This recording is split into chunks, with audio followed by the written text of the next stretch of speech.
La necessità di un rinnovamento spirituale e sociale è il tema di riflessione proposto dal Vescovo in occasione dei primi vespri celebrati in cattedrale. Se nel 1610 Maria portò un grande cambiamento a Chiavari con la sua apparizione, ma anche con la sua presenza in città, è anche vero, dice Monsignor Tanasini, che continua a prendersi cura della nostra Chiesa locale, una comunità che necessita di un cambiamento, di una svolta, un tema affrontato già nell'Assemblea Sinodale di giugno. Il Vescovo spiega dunque di voler presentare a Maria in questi giorni di festa le linee guida di quel documento. E la prima esigenza è quella di una vita cristiana più autentica, più coerente, non esaurita in gesti esteriori, ma ispirata essa stessa al Vangelo, dunque più impregnata di fede.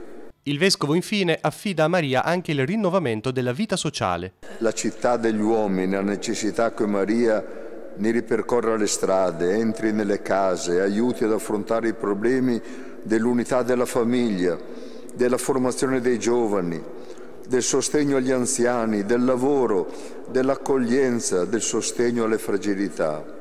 Questa mattina la messa dell'alba in cui si è fatta memoria dell'apparizione di Maria a Sebastiano Descalzo.